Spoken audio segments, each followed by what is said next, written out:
ಪೂರ್ವ ಗಡಿಯಲ್ಲಿ ಭಾರೀ ಭೂಕಂಪ. ಭಾರತವನ್ನು ಸುತ್ತುವರಿಯಲು America, Pak, Bangla mega sketch. Chicken snake ರಹಸ್ಯ ಬಯಲು.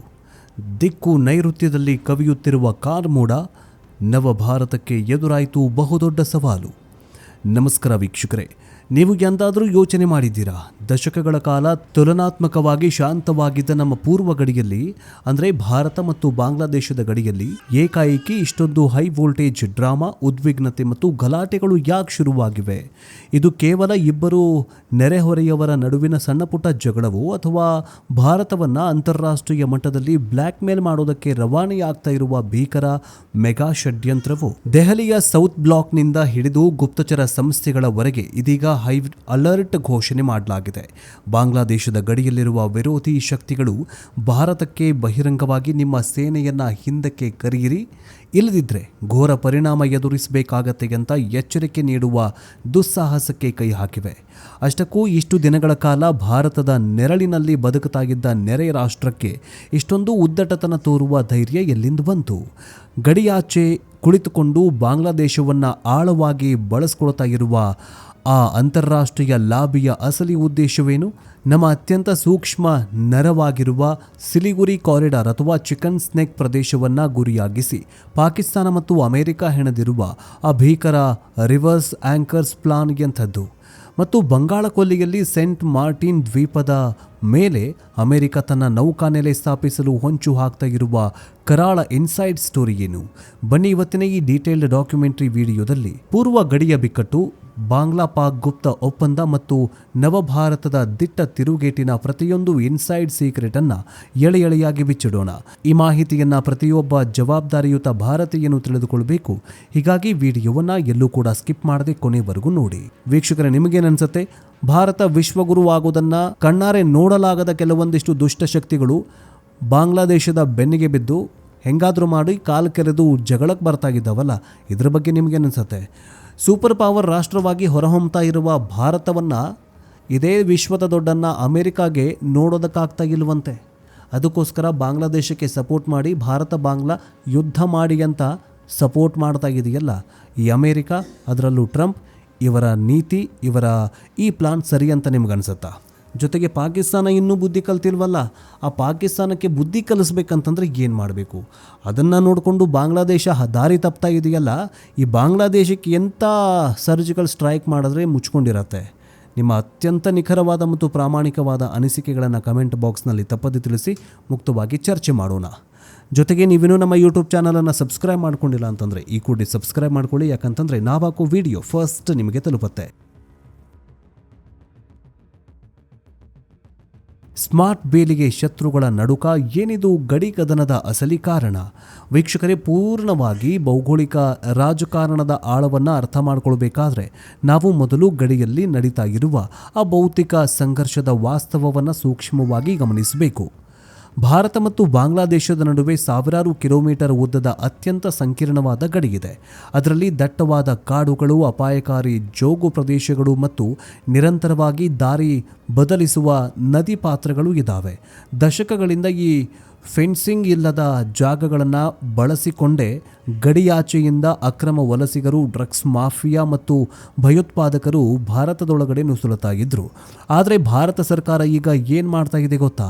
ಇಡೀ ಗಡಿಯನ್ನು ಸಂಪೂರ್ಣವಾಗಿ ಸೀಲ್ ಮಾಡಲು ಅತ್ಯಾಧುನಿಕ ಸ್ಮಾರ್ಟ್ ಬಾರ್ಡರ್ ಮ್ಯಾನೇಜ್ಮೆಂಟ್ ಪ್ಲಾನ್ ಅನ್ನು ಯುದ್ಧೋಪಾದಿಯಲ್ಲಿ ಜಾರಿಗೊಳಿಸಲಾಗಿದೆ. ಎಲ್ಲಿ ಕಾಂಕ್ರೀಟ್ ಬೇಲಿ ಹಾಕೋದಕ್ಕೆ ಸಾಧ್ಯವಿಲ್ಲೋ ಅಲ್ಲಿ ಲೇಸರ್ ವಾಲ್ಗಳು, ಅಂಡರ್ ವಾಟರ್ ಸೆನ್ಸರ್ಗಳು ಮತ್ತು ಥರ್ಮಲ್ ಕ್ಯಾಮರಾಗಳ ಡಿಜಿಟಲ್ ಚಕ್ರವ್ಯೂಹವನ್ನು ನಿರ್ಮಿಸಲಾಗ್ತಿದೆ. ಕತ್ತಲಲ್ಲಿ ಒಂದು ಸಣ್ಣ ಹಕ್ಕಿ ಹಾರಿ ಹೋದರೂ ಕಂಟ್ರೋಲ್ ರೂಮ್ಗೆ ಅಲಾರಾಂ ಬಾರಿಸುವಂತಹ ಅಭೇದ್ಯ ಕೋಟೆಯನ್ನು BSF ನಿರ್ಮಿಸಲಾಗಿದೆ.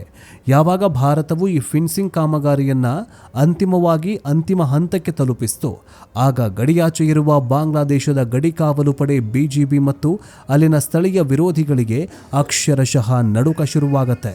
ಒಮ್ಮೆ ಈ ಗಡಿ ಸಂಪೂರ್ಣವಾಗಿ ಸೀಲ್ ಆದರೆ ಭಾರತದೊಳಗಡೆ ನುಸುಳುವ ನಮ್ಮ ಕೊನೆಯ ಅಸ್ತ್ರವು ಶಾಶ್ವತವಾಗಿ ಬಂದಾಗತ್ತೆ ಎನ್ನುವ ಹತಾಶೆ ಬಾಂಗ್ಲಾದೇಶಕ್ಕೆ. ಇದೇ ಕಾರಣಕ್ಕೆ ಅವರು ಕಾಮಗಾರಿಯನ್ನು ತಡೆಯಲು ಪ್ರಚೋದನೆ, ಕಲ್ಲು ತೂರಾಟ ಮತ್ತು ಧಮಕಿ ಹಾಕುವ ಹೈ ಡ್ರಾಮಾ ಮಾಡ್ತಿದ್ದಾರೆ. ರಿವರ್ಸ್ ಆಂಕರ್ಸ್ ಪ್ಲಾನ್, ಭಾರತವನ್ನು ತಡೆಯಲು ಜಾಗತಿಕ ಷಡ್ಯಂತ್ರ. ಆದರೆ ವೀಕ್ಷಕರೇ, ಗಡಿಯಲ್ಲಿ ನಡೀತಾ ಇರುವ ಈ ಗಲಾಟೆ ಕೇವಲ ಒಂದೆರಡು ಚೆಕ್ ಪೋಸ್ಟ್ಗಳ ವಿವಾದವಾಗಿ ಉಳಿದುಕೊಂಡಿಲ್ಲ. ರಕ್ಷಣಾ ತಜ್ಞರ ಪ್ರಕಾರ ಇದರ ಹಿಂದೆ ಜಗತ್ತಿನ ಬೃಹತ್ ಶಕ್ತಿಗಳು ರೂಪಿಸಿರುವ ಅತ್ಯಂತ ಅಪಾಯಕಾರಿ ರಿವರ್ಸ್ ಆಂಕರ್ಸ್ ಪ್ಲಾನ್ ಅಡಗಿದೆ. ಏನಿದು ಪ್ಲಾನ್? ಭಾರತವು ಇಂದು ಜಾಗತಿಕ ಮಟ್ಟದಲ್ಲಿ ಆರ್ಥಿಕವಾಗಿ ಮತ್ತು ಸೇನಾ ಶಕ್ತಿಯಾಗಿ ಬೃಹತ್ ಸೂಪರ್ ಪವರ್ ರಾಷ್ಟ್ರವಾಗಿ ಬೆಳೆದು ನಿಂತಿದೆ. ಇದು ಪಾಶ್ಚಿಮಾತ್ಯ ದೇಶಗಳಿಗೆ, ವಿಶೇಷವಾಗಿ ಅಮೆರಿಕದ ಕೆಲವೊಂದಿಷ್ಟು ಥಿಂಕ್ ಟ್ಯಾಂಕ್ಗಳಿಗೆ ನುಂಗಲಾರದ ತುತ್ತಾಗಿ ಪರಿಣಮಿಸಿದೆ. ಹೀಗಾಗಿ ಭಾರತವನ್ನು ಜಾಗತಿಕ ವೇದಿಕೆಯಲ್ಲಿ ಬೆಳೆಯದಂತೆ ತಡೆಯಬೇಕಾದರೆ ಅವರನ್ನು ಅವರದ್ದೇ ಗಡಿಯಲ್ಲಿ ಸಂಪೂರ್ಣವಾಗಿ ಉಸಿರುಗಟ್ಟುವಂತೆ ಮಾಡಿ ಸಿಕ್ಕಾಕಿಸಬೇಕು ಅನ್ನೋದು ಇದರ ಷಡ್ಯಂತ್ರ. ಪಾಕಿಸ್ತಾನವನ್ನು ಪಶ್ಚಿಮ ಗಡಿಯಲ್ಲಿ ಮೊದಲೇ ನಿಲ್ಲಿಸಲಾಗಿದೆ. ಈಗ ಪೂರ್ವ ಗಡಿಯಲ್ಲೂ ಬಾಂಗ್ಲಾದೇಶವನ್ನು ಎತ್ತಿಕಟ್ಟಿ ಭಾರತವನ್ನು ಎರಡೂ ಕಡೆಯಿಂದ ಟೆನ್ಷನ್ನಲ್ಲಿ ಇಡೋದು ಇವರ ಕುತಂತ್ರವಾಗಿದೆ. ಬಾಂಗ್ಲಾದೇಶದ ಗಡಿಯಲ್ಲಿ ಸ್ಥಳೀಯರನ್ನು ಮುಂದೆ ಬಿಟ್ಟು ಗಲಾಟೆ ಮಾಡಿಸೋದು, ಆ ಗಲಾಟೆಯನ್ನು BSF ಯೋಧರು ತಡೆದಾಗ ಅವರ ಲೈವ್ ವಿಡಿಯೋ ಮಾಡಿ, ನೋಡಿ ಭಾರತವು ಬಡ ರಾಷ್ಟ್ರದ ಮೇಲೆ ದಬ್ಬಾಳಿಕೆ ಮಾಡ್ತಾ ಇದೆ ಅಂತ ವಿಶ್ವಸಂಸ್ಥೆಗೆ ಕೊಂಡೊಯ್ಯೋದು, ಅಲ್ಲಿ ಹೋಗಿ ತೋರಿಸೋದು. ಅಲ್ಲಿ ಮಾನವ ಹಕ್ಕುಗಳ ನೆಪದಲ್ಲಿ ಗಡಿಯ ಫೆನ್ಸಿಂಗ್ ಕಾಮಗಾರಿಗೆ ಶಾಶ್ವತವಾಗಿ ತಡೆಯಾಜ್ಞೆ ತರುವುದು ಈ ಅಂತಾರಾಷ್ಟ್ರೀಯ ಲಾಬಿಯ ಅಸಲಿ ದುರುದ್ದೇಶವಾಗಿದೆ. ಚಿಕನ್ ಸ್ನೆಕ್ ಕತ್ತರಿಸಲು ಕಾದಿದೆ ಪಾಕಿಸ್ತಾನ. ಅಸಲಿ ಟಾರ್ಗೆಟ್ ಸಿಲಿಗುರಿ ಕಾರಿಡಾರ್. ಈ ಜಾಗತಿಕ ಷಡ್ಯಂತ್ರದ ಅತ್ಯಂತ ಭೀಕರ ಮತ್ತು ಎರಡನೇ ಅಧ್ಯಾಯ ಶುರುವಾಗೋದು ನಮ್ಮ ಸಿಲಿಗುರಿ ಕಾರಿಡಾರ್ ಅಥವಾ ಈ ಚಿಕನ್ ಸ್ನೆಕ್ ಪ್ರದೇಶದಲ್ಲಿ. ನಿಮಗೆಲ್ಲರಿಗೂ ತಿಳಿದಿರುವಂತೆ ಪಶ್ಚಿಮ ಬಂಗಾಳದ ಉತ್ತರ ಭಾಗದಲ್ಲಿರುವ ಕೇವಲ 20 ಕಿಲೋಮೀಟರ್ ಅಗಲದ ಈ ಕಿರಿದಾದ ಭೂಭಾಗವೇ ಇಡೀ ಭಾರತವನ್ನು ನಮ್ಮ ಈಶಾನ್ಯದ 8 ರಾಜ್ಯಗಳೊಂದಿಗೆ ಸಂಪರ್ಕಿಸುವ ಏಕೈಕ ಕೊಂಡಿಯಾಗಿದೆ. ಈಗ ಪಾಕಿಸ್ತಾನದ ಸೇನೆ ಮತ್ತು ಗುಪ್ತಚರ ಸಂಸ್ಥೆ ISI ಬಾಂಗ್ಲಾದೇಶದಲ್ಲಿ ಇಷ್ಟೊಂದು ಆಸಕ್ತಿ ವಹಿಸಲು ಕಾರಣವೇ ಈ ಚಿಕನ್ ಸ್ನೆಕ್. ಕಾಶ್ಮೀರದಲ್ಲಿ ಸೋತು ಸುಣ್ಣವಾಗಿರುವ ಪಾಕಿಸ್ತಾನ ಈಗ ಬಾಂಗ್ಲಾದೇಶದ ಗಡಿಯ ಮೂಲಕ ತನ್ನ ಉಗ್ರರನ್ನ ಸ್ಲೀಪರ್ ಸೆಲ್ಗಳನ್ನು ನುಗ್ಗಿಸಿ ಈ ಸಿಲಿಗುರಿ ಕಾರಿಡಾರ್ ಸುತ್ತಮುತ್ತ ಅಶಾಂತಿ ಸೃಷ್ಟಿ ಮಾಡಿಸಲು ಈ ಪಾಕಿಸ್ತಾನ ಸ್ಕೆಚ್ ಹಾಕಿದೆ. ಗಡಿಯಲ್ಲಿ ನಿರಂತರ ಗಲಾಟೆ ಮಾಡಿಸಿ BSF ಗಮನವನ್ನು ಬೇರೆಡೆ ಸೆಳೆದು ಅದೇ ಗದ್ದಲದ ನಡುವೆ ಈಶಾನ್ಯ ಭಾರತದ ಸಂಪರ್ಕವನ್ನು ಕತ್ತರಿಸುವ ಕೃತಕ ಬಿಕ್ಕಟ್ಟನ್ನು ಸೃಷ್ಟಿಸುವುದು ಅವರ ಮೆಗಾ ಪ್ಲಾನ್ ಆಗಿದೆ. ಆದರೆ ಭಾರತ ಸರ್ಕಾರ ಈ ಕುತಂತ್ರವನ್ನು ಮೊದಲೇ ಗ್ರಹಿಸಿದೆ, ಗೊತ್ತಿದೆ ಮೊದಲೇ. ಯಾವುದೇ ಶಬ್ದವಿಲ್ಲದೆ ಸಿಲಿಗುರಿ ಕಾರಿಡಾರ್ ಸುತ್ತಮುತ್ತ ಭಾರತೀಯ ಸೇನೆಯ ಅತ್ಯಂತ ಘಾತಕ ಕಮಾಂಡೋ ತುಕುಡಿಗಳನ್ನು ಅಭೇದ್ಯ ಕವಚದಂತೆ ನಿಯೋಜಿಸಲಾಗಿದೆ. ಆಕಾಶದಲ್ಲಿ ಹೈ ರೆಸಲ್ಯೂಷನ್ ರೆಡಾರ್ಗಳು, ಡ್ರೋನ್ಗಳು ಮತ್ತು AI ಕ್ಯಾಮರಾಗಳು ಆ ಗಡಿ ಪ್ರದೇಶದಲ್ಲಿ ಅಥವಾ ಇಡೀ ಪ್ರದೇಶವನ್ನು ಒಂದು ನೋ ಫ್ಲೈ ಝೋನ್ ಆಗಿ ಪರಿವರ್ತಿಸಿವೆ. ಶತ್ರುಗಳ ಒಂದು ನೊಣ ಕೂಡ ಅಲ್ಲಿ ಹಾರಾಡೋದಕ್ಕೆ ಸಾಧ್ಯವಿಲ್ಲ. ಬಂಗಾಳ ಕೊಲ್ಲಿಯಲ್ಲಿ ಅಮೆರಿಕದ ಕಣ್ಣು. ಸೇಂಟ್ ಮಾರ್ಟಿನ್ ದ್ವೀಪದ ರಹಸ್ಯವೇನು? ವೀಕ್ಷಕರೇ, ಮಾತು ಕೇವಲ ಭೂಮಿಯ ಮೇಲಿನ ಗಡಿಗೆ ಸೀಮಿತವಾಗಿಲ್ಲ. ಈ ಷಡ್ಯಂತ್ರದ ಬಹುದೊಡ್ಡ ಭಾಗ ಬಂಗಾಳ ಕೊಲ್ಲಿಯ ಸಮುದ್ರದ ಮೇಲೂ ಕೂಡ ನಡೀತಾಗಿದೆ. ಇತ್ತೀಚಿನ ದಿನಗಳಲ್ಲಿ ಅಮೆರಿಕ ಮತ್ತು ಕೆಲವೊಂದಿಷ್ಟು ಜಾಗತಿಕ ಶಕ್ತಿಗಳು ಬಾಂಗ್ಲಾದೇಶದ ನಿಯಂತ್ರಣದಲ್ಲಿರುವ ಸೇಂಟ್ ಮಾರ್ಟಿನ್ ದ್ವೀಪದ ಮೇಲೆ ಕಣ್ಣಿಟ್ಟಿದ್ದಾವೆ. ಅಲ್ಲಿ ಒಂದು ಬೃಹತ್ ಮಿಲಿಟರಿ ಬೇಸ್ ಸ್ಥಾಪಿಸುವುದು ಅಮೆರಿಕದ ಬಹುದೊಡ್ಡ ಕನಸಾಗಿದೆ. ಒಂದು ವೇಳೆ ಅಮೆರಿಕ ಅಲ್ಲಿ ಬಂದು ಕುಳಿತರೆ ಇಡೀ ದಕ್ಷಿಣ ಏಷ್ಯಾ ಮತ್ತು ವಿಶೇಷವಾಗಿ ಭಾರತದ ನೌಕಾಪಡೆಯ ಪ್ರತಿಯೊಂದು ಚಲನವಲನವನ್ನು ಕಂಟ್ರೋಲ್ ಮಾಡಬಹುದು ಎನ್ನುವುದು ಅವರ ಲೆಕ್ಕಾಚಾರ. ಇದೇ ಹೊತ್ತಲ್ಲಿ ಪಾಕಿಸ್ತಾನದ ನೌಕಾಪಡೆ ಕೂಡ ತನ್ನ ಯುದ್ಧ ನೌಕೆಗಳನ್ನು ಮತ್ತು ಈ ಭಾಗಕ್ಕೆ ಕಳುಹಿಸುವ ದುಸ್ಸಾಹಸ ಮಾಡ್ತಾಗಿದೆ. ಅಂದರೆ ಭೂಮಿಯ ಮೇಲೆ ಬಾಂಗ್ಲಾ ಗಡಿ ಮತ್ತು ಸಮುದ್ರದ ಮೇಲೆ ಬಂಗಾಳ ಕೊಲ್ಲಿಯ ಮೂಲಕ ಭಾರತದ ಮೇಲೆ ಮಾನಸಿಕ ಒತ್ತಡ ಹೇರುವುದು ಬೃಹತ್ ಬಲೆ ಹೆಣೆದಿದ್ದಾನೆ ಇದೇ ವಿಶ್ವದ ದೊಡ್ಡಣ್ಣ ಅಮೆರಿಕ ಮತ್ತು ಕುತಂತ್ರಿ ಪಾಕಿಸ್ತಾನ. ಆದರೆ ನವಭಾರತದ ನೌಕಾಪಡೆಯು ಇದಕ್ಕೆ ಕೊಟ್ಟಿರುವ ತಿರುಗೇಟು ಎಂಥದ್ದು ಗೊತ್ತಾ? ಬಂಗಾಳ ಕೊಲ್ಲಿಯಲ್ಲಿ ನಮ್ಮ ಅತ್ಯಾಧುನಿಕ ಯುದ್ಧ ನೌಕೆಗಳು, ಜಲಾಂತರ್ಗಾಮಿಗಳು ಮತ್ತು ಕಣ್ಗಾವಲು ವಿಮಾನಗಳು ಹಗಲಿರುಳು ಗಸ್ತು ತಿರುಗ್ತಾ ಇದ್ದಾವೆ. ಬಂಗಾಳ ಕೊಲ್ಲಿ ಮತ್ತು ಹಿಂದೂ ಮಹಾಸಾಗರ ನಮ್ಮ ಅಂಗಳ.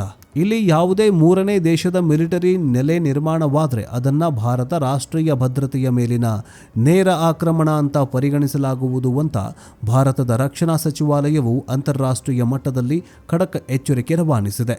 ನಮ್ಮ ಕಮಾಂಡೋಗಳು ಆನ್ ದಿ ಸ್ಪಾಟ್ ಆಕ್ಷನ್ ತೆಗೆದುಕೊಳ್ಳುವುದಕ್ಕೆ ಸಂಪೂರ್ಣ ಸಜ್ಜಾಗಿದ್ದಾರೆ. ಶಾಂತಿಯುತ ಕೌಟಿಲ್ಯ ನೀತಿ ಭಾರತದ ಡಿಪ್ಲೊಮ್ಯಾಟಿಕ್ ಮಾಸ್ಟರ್ ಸ್ಟ್ರೋಕ್. ಪಾಕಿಸ್ತಾನ ಮತ್ತು ಅದರ ಆಪ್ತ ರಾಷ್ಟ್ರಗಳು ಭಾರತವನ್ನು ಯುದ್ಧಕ್ಕೆ ಪ್ರಚೋದಿಸಿ ಆ ಮೂಲಕ ನಮ್ಮನ್ನು ಜಾಗತಿಕ ವಿಲನ್ ಆಗಿ ಬಿಂಬಿಸಲು ಕಾಯ್ತಾ ಇದ್ದಾವೆ. ಆದರೆ ದೆಹಲಿಯ ಸೌತ್ ಬ್ಲಾಕ್ನಲ್ಲಿ ಕುಳಿತಿರುವ ನಮ್ಮ ರಕ್ಷಣಾ ಸಲಹೆಗಾರರು ಪ್ರಧಾನಿ ನರೇಂದ್ರ ಮೋದಿ ಅವರು ಈ ಬಲೆಯನ್ನು ತಮ್ಮದೇ ಆದ ಶಾಂತಿಯುತ ಕೌಟಿಲ್ಯ ನೀತಿಯ ಮೂಲಕ ಛಿದ್ರಗೊಳಿಸ್ತಾ ಇದ್ದಾವೆ. ಭಾರತವು ಗಡಿಯಲ್ಲಿ ಆಕ್ರಮಣಕಾರಿಯಾಗಿ ವರ್ತಿಸಿ ಗುಂಡು ಹಾರಿಸುವ ಬದಲು ಸಂಪೂರ್ಣ ತಾಳ್ಮೆಯಿಂದ ಆದರೆ ಅಷ್ಟೇ ಕಠಿಣವಾಗಿ ಕೆಲವೊಂದಿಷ್ಟು ತಾಂತ್ರಿಕ ಶತ್ರುಗಳನ್ನು ಹಿಂದಕ್ಕೆ ತಳ್ಳತಾಗಿದ್ದಾರೆ. ಶತ್ರುಗಳು ಗಲಾಟೆ ಮಾಡಿದಾಗ ನಮ್ಮ ಕಮಾಂಡೋಗಳು ಅಂತಾರಾಷ್ಟ್ರೀಯ ಗಡಿ ನಿಯಮಗಳ ಅಧಿಕೃತ ದಾಖಲೆಗಳನ್ನು ಮುಂದಿಟ್ಟು ಆನ್ ದಿ ಸ್ಪಾಟ್ ಅವರ ಬಾಯಿ ಮುಚ್ಚಿಸ್ತಾ ಇದ್ದಾರೆ. ನಾವು ನಮ್ಮ ಸಾರ್ವಭೌಮ ಗಡಿಯೊಳಗಡೆ ಬೇಲಿಯನ್ನು ಕಟ್ತೇವೆ, ಅದು ನಮ್ಮ ಹಕ್ಕು ಅಂತ ಜಾಗತಿಕ ವೇದಿಕೆಯಲ್ಲಿ ಭಾರತ ಸ್ಪಷ್ಟಪಡಿಸ್ತಾ ಇದೆ. ನಾವು ಪ್ರಚೋದನೆಗೆ ಒಳಗಾಗೋದ್ರಿಂದ ಪಾಕಿಸ್ತಾನ ಮತ್ತು ಬಾಂಗ್ಲಾದೇಶದ ವಿರೋಧಿಗಳಿಗೆ ಅಂತಾರಾಷ್ಟ್ರೀಯ ಮಟ್ಟದಲ್ಲಿ ಈ ವಿಷಯವನ್ನು ಕೊಂಡೊಯ್ಯಲು ಯಾವುದೇ ನೆಪ ಸಿಗ್ತಾಗಿಲ್ಲ. ಭಾರತದ ಈ ನಿಶ್ಶಬ್ದ ಮತ್ತು ಚಾಣಾಕ್ಷ ನೀತಿ ಪಾಕಿಸ್ತಾನಿ ಜನರಲ್ಗಳ ಬೆವರಳಿಸಿದೆ. ಒಟ್ಟಾರೆಯಾಗಿ ಹೇಳೋದಾದರೆ ಪೂರ್ವ ಗಡಿಯಲ್ಲಿ ನಡೀತಾ ಇರುವ ಈ ಬೆಳವಣಿಗೆಗಳು ನಮಗೆ ಒಂದು ಸತ್ಯವನ್ನು ಸ್ಪಷ್ಟವಾಗಿ ತೋರಿಸ್ತಾ ಇವೆ. ಇಂದಿನ ಭಾರತವು ಹಿಂದಿನ ಕಾಲದಂತೆ ಯಾವುದೇ ವಿದೇಶಿ ಒತ್ತಡಗಳಿಗೆ ಮಣಿಯುವ ಭೀತಿಯಿಂದ ಹಿಂದೆ ಸರಿಯುವ ರಾಷ್ಟ್ರವಾಗಿ ಉಳಿದಿಲ್ಲ.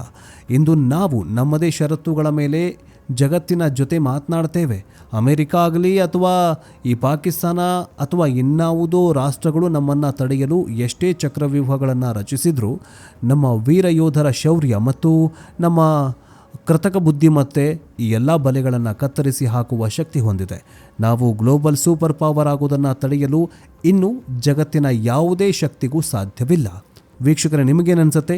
ಭಾರತ ವಿಶ್ವಗುರು ಆಗೋದನ್ನು ಕಣ್ಣಾರೆ ನೋಡಲಾಗದ ಕೆಲವೊಂದಿಷ್ಟು ದುಷ್ಟಶಕ್ತಿಗಳು ಬಾಂಗ್ಲಾದೇಶದ ಬೆನ್ನಿಗೆ ಬಿದ್ದು ಹೆಂಗಾದರೂ ಮಾಡಿ ಕಾಲು ಕೆರೆದು ಜಗಳಕ್ಕೆ ಬರ್ತಾಗಿದ್ದಾವಲ್ಲ, ಇದ್ರ ಬಗ್ಗೆ ನಿಮಗೇನನ್ಸುತ್ತೆ? ಸೂಪರ್ ಪವರ್ ರಾಷ್ಟ್ರವಾಗಿ ಹೊರಹೊಮ್ತಾ ಇರುವ ಭಾರತವನ್ನು ಇದೇ ವಿಶ್ವದ ದೊಡ್ಡನ್ನ ಅಮೆರಿಕಾಗೆ ನೋಡೋದಕ್ಕಾಗ್ತಾ ಇಲ್ವಂತೆ.